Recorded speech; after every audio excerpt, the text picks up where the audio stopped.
Bonjour Nicolas, Bonjour. bienvenue dans cet atelier Chamilo LMS. Donc pour ce Chamilo Camp 2020, dans un contexte un petit peu particulier, nous allons essayer de répondre aux questions de la communauté Chamilo LMS en direct. Alors d'abord, Nicolas, peux-tu te présenter brièvement? Où travailles-tu et depuis combien de temps tu travailles autour de Chamilo? Où utilises-tu Chamilo? Moi, je suis informaticien de formation, je suis développeur et je travaille pour une société qui s'appelle Business, qui est l'éditeur principal de Chamilo. Je travaille avec Business depuis 2013, donc ça fait à peu près 7 ans que je travaille sur Chamilo et je m'occupe de la gestion de projets et de développement autour de plateformes e-learning basées sur Chamilo pour tout type d'organisation, que ce soit des universités, des entreprises privées, ça peut être des ministères, vraiment toutes sortes de types d'utilisateurs pour les accompagner, pour trouver la meilleure option pour organiser avec Chamilo leur formation en ligne. Tu es expert depuis pratiquement voilà, plus de 7 ans. Est-ce que Chamilo a beaucoup évolué en termes de fonctionnalités sur ces 10 dernières années? Parce qu'on fête les 10 ans cette année, je crois. Oui, exactement, Damien. Là, on fête les 10 ans de Chamilo. Donc, c'est une jolie date pour une plateforme e-learning. En fait, Chamilo a connu plusieurs versions majeures au cours de ces 10 dernières années. Dès le départ, on avait intégré un réseau social pour créer du lien entre les apprenants de Chamilo et cela même à distance. Ensuite, plusieurs innovations sont venues compléter le LMS. Il y a le principe des sessions, qui est quelque chose d'assez spécifique dans le Chamilo. On a le cahier de notes. Et plus récemment, pour s'adapter justement à l'évolution législative, on a rajouté tout ce qui correspond au support et à la réglementation du RGPD. Bien sûr, ouais. Chamilo est aujourd'hui de mieux en mieux structuré et nous faisons tout notre possible pour continuer dans ce sens.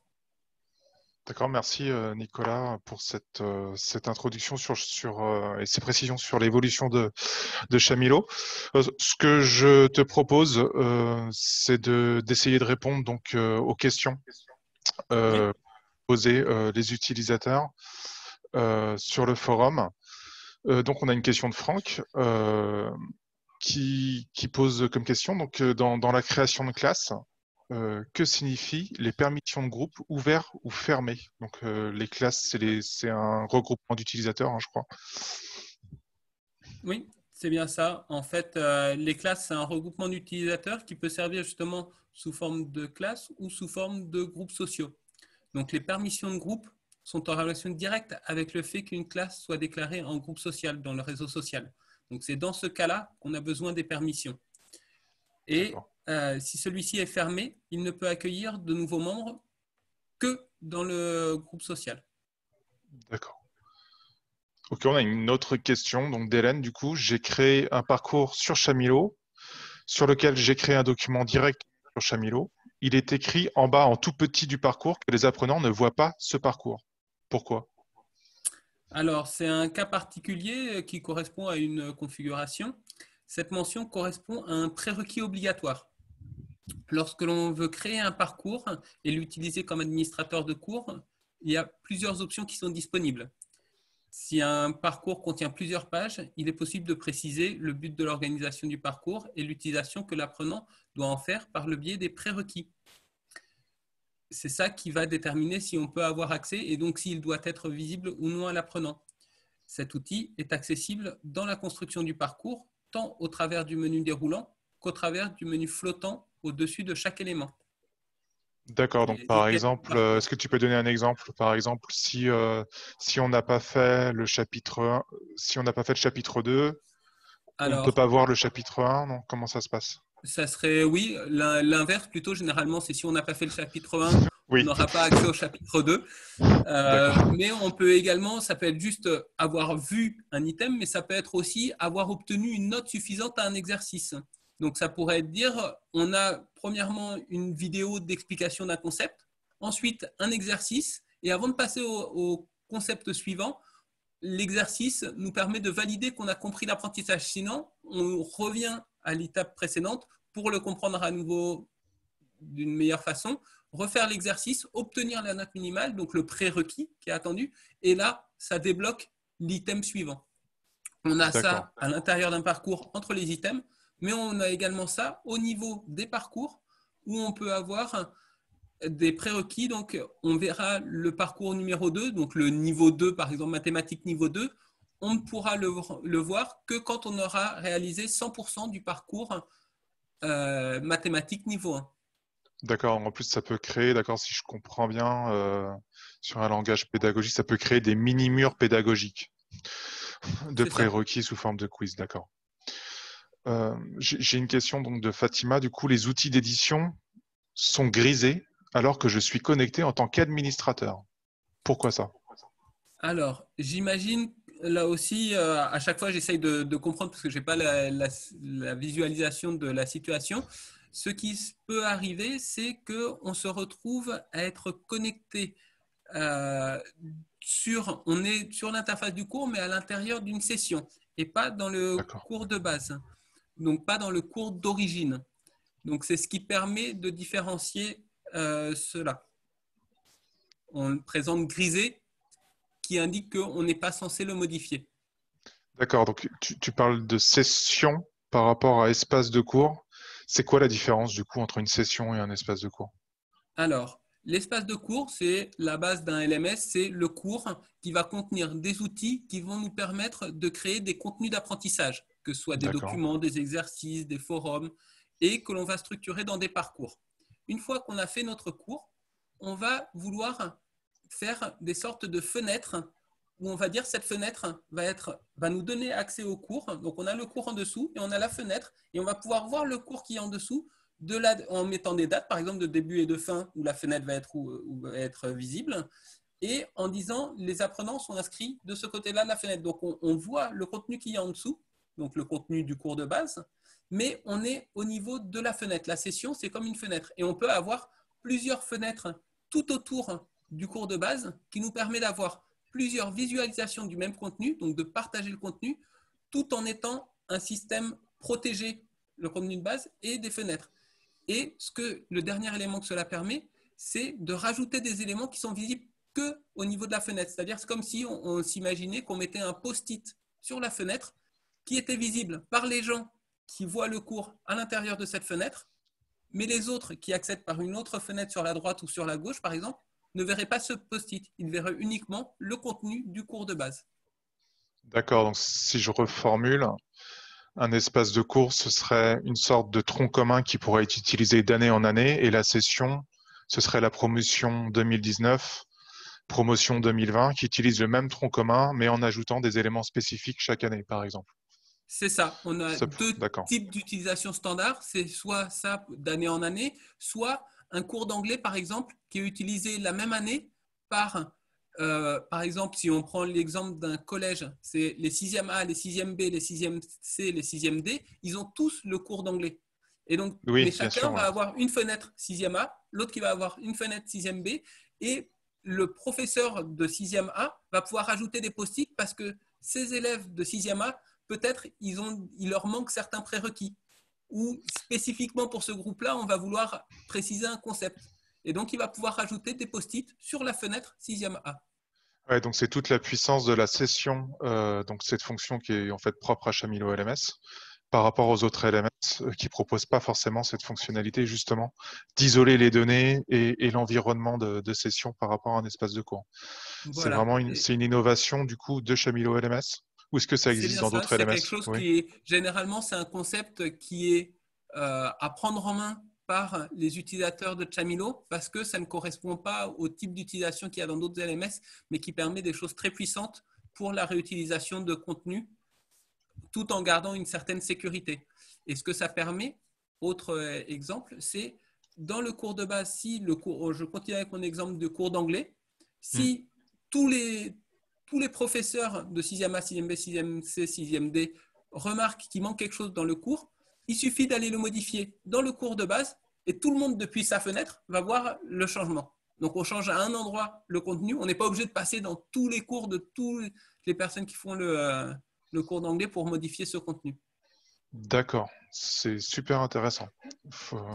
Ça mériterait presque de faire une session juste sur les sessions. Spécifique sur les sessions. C'est un Oui, concept très, très important dans Chamilo. C'est quelque chose dont je m'occupe beaucoup justement quand j'accompagne les structures dans leur mise en place initiale, de comprendre ce fonctionnement-là et de trouver qu'est-ce qui correspond à son mode de fonctionnement. bien sûr. D'accord. On a une question de Vincent. La prise en main de Chamilo LMS, c'est-elle aussi aisée pour les formateurs que pour les apprenants?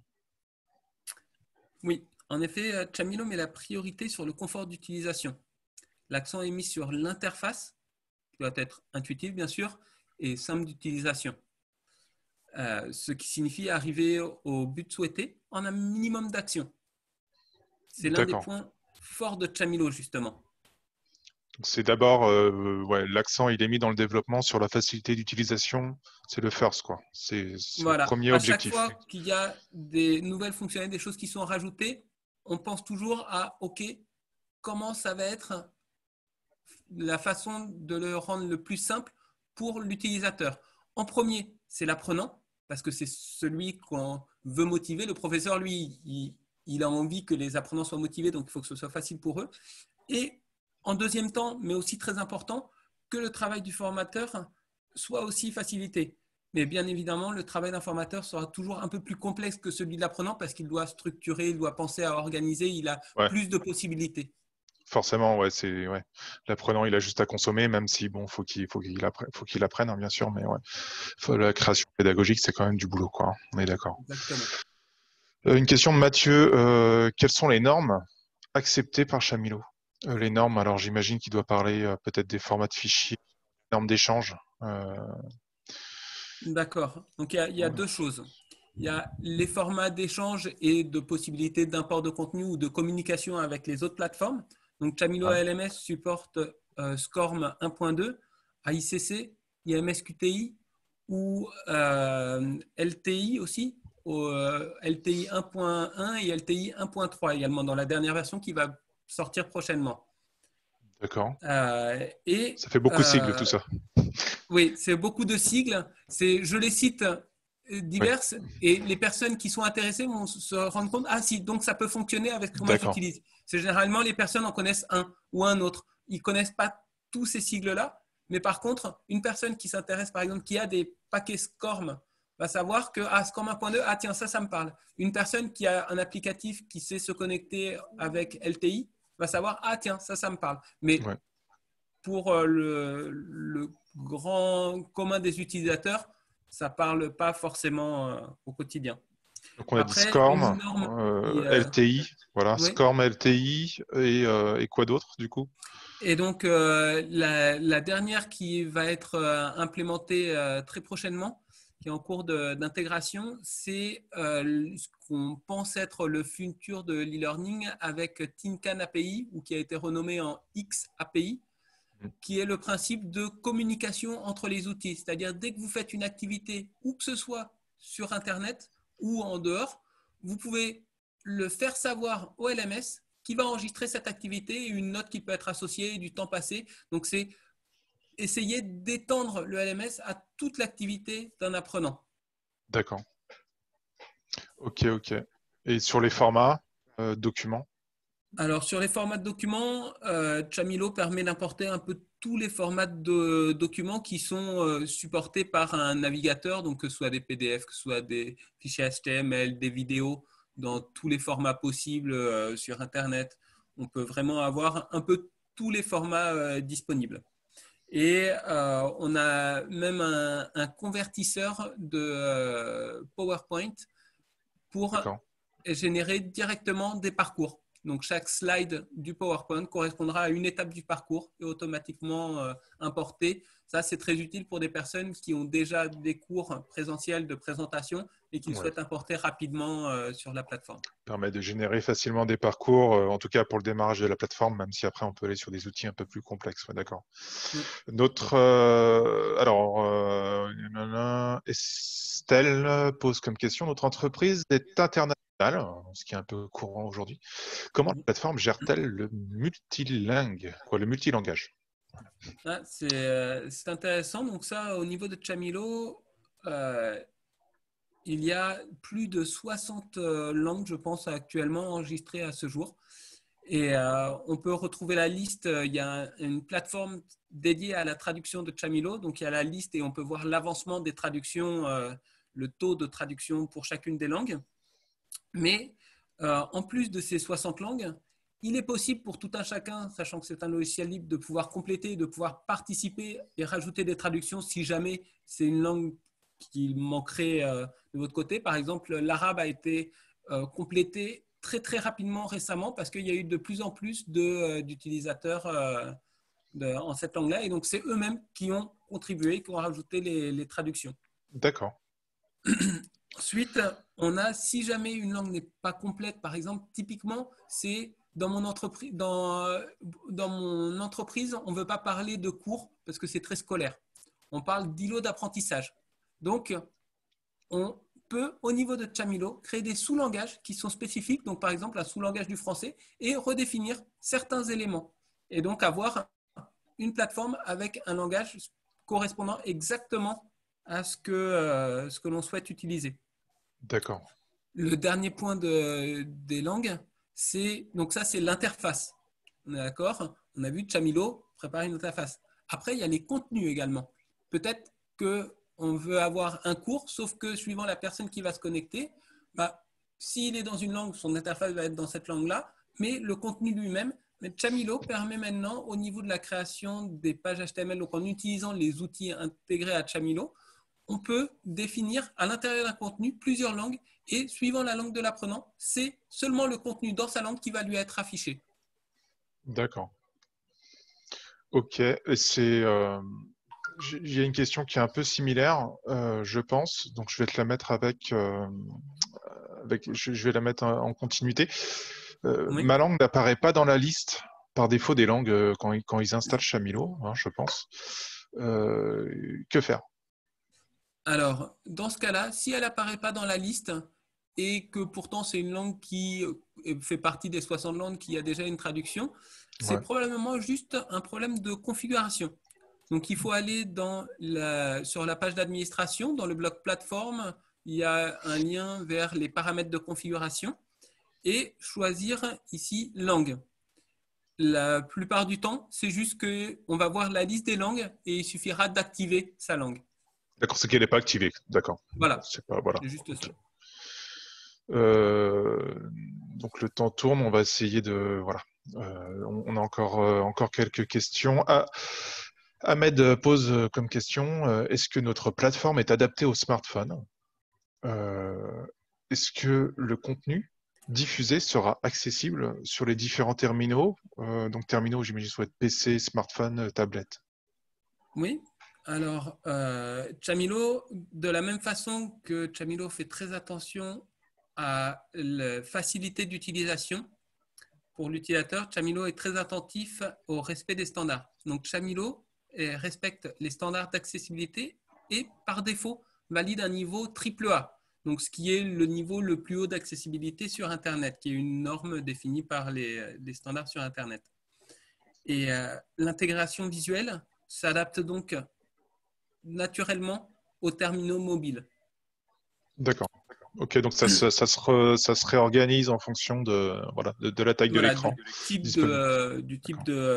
de terminal, comme disait Ahmed dans sa question, ou du type de support que l'on utilise. Il y a Eric qui pose, alors je pense que ça va en même temps, ça va sur le même thème. Euh, donc il y a sa voisine qui utilise, qui utilise Chamilo, mais qui est malvoyante. Est-ce que c'est possible d'utiliser Chamilo quand on est malvoyant?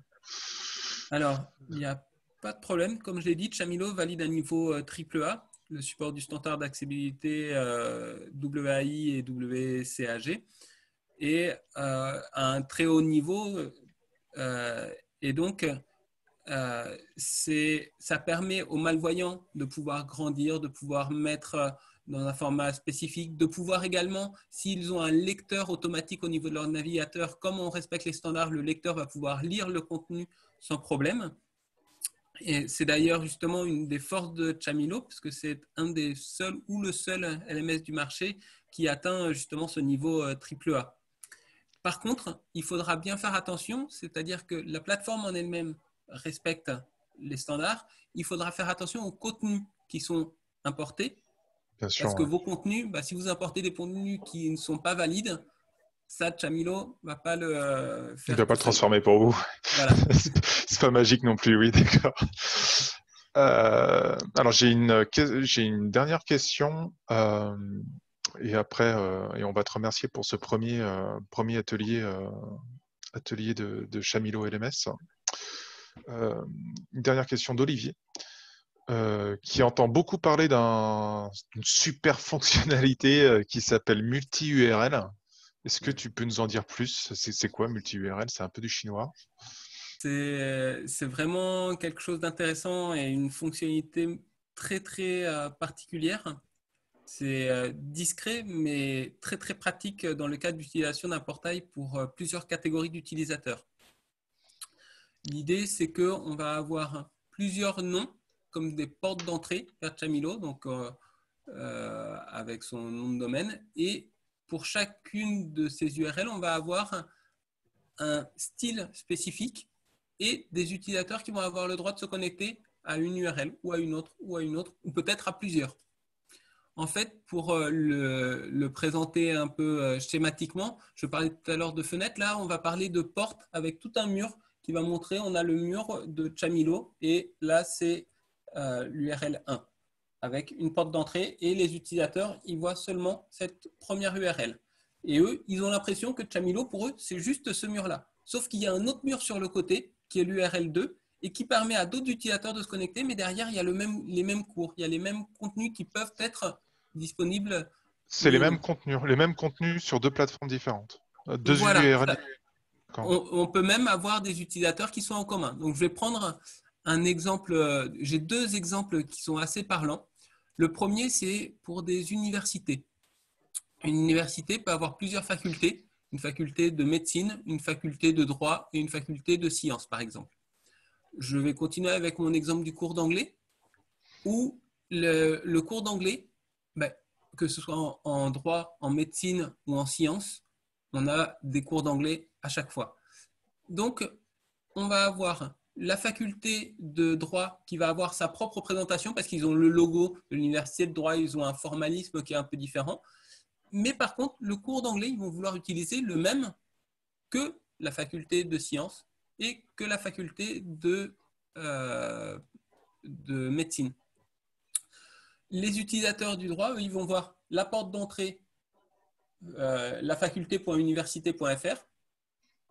Les utilisateurs de médecine, ils vont voir médecine.mafaculté.fr et ils vont rentrer par là. Ensuite, le professeur d'anglais, lui, on va lui dire, si tu peux rentrer à la fois sur la faculté de médecine, mais tu peux également rentrer sur la faculté de droit. Ce qui permet de mettre en commun en ayant des espaces partagés. Et par contre, le recteur de la faculté de droit, lui, il va voir seulement la porte du droit, il va voir les statistiques de ses utilisateurs de la faculté de droit, mais il ne va pas du tout voir ce qui se passe dans la faculté de médecine. C'est super intéressant. Par contre, ça. le recteur global de l'université, lui, il va pouvoir voir au-dessus et pouvoir gérer. Et après, au niveau administratif, on peut répartir justement, on parlait du cours d'anglais. Après, le cours de mathématiques, lui, il va être seulement partagé entre la faculté de médecine et la faculté de sciences. Par contre, la faculté de droit, ils n'ont pas besoin de ce cours-là, donc on ne va pas le rendre accessible à partir de cette URL-là. Le deuxième exemple qui peut être parlant, c'est un centre de formation qui proposerait des formations interentreprises. Donc, typiquement, je vends ma formation de vente à Coca-Cola et à Pepsi. Ils n'ont pas envie que leurs utilisateurs ils voient qu'ils vont sur la même formation, le personnel de Coca-Cola ou de Pepsi. Donc, ce qu'on va faire, c'est on va avoir un Chamilo, on va faire une porte d'entrée pour les utilisateurs Pepsi. Comme ça, ils vont voir avec toute la déco Pepsi tout autour. Ils sont sur leur portail. De l'autre côté, on fait une autre porte Coca-Cola. Donc, eux, ils voient tout Coca-Cola, ils sont sur leur portail. Et le contenu derrière, c'est exactement le même contenu que j'utilise et que je vends. Je vends une interface personnalisée avec un seul point de gestion du contenu. D'accord. Ok, c'est super intéressant. Ça aussi, ça nécessiterait une vidéo à part entière. Je te remercie beaucoup, Nicolas, Je pour t'en toutes prie. ces réponses. Et bah, J'espère que ça pourra servir à beaucoup de voilà. monde. Et bah, je vous invite à visiter les autres stands et les autres vidéos de ce Chamilo Camp. À bientôt. À bientôt et merci Euh, pour l'organisation. à bientôt, Nicolas.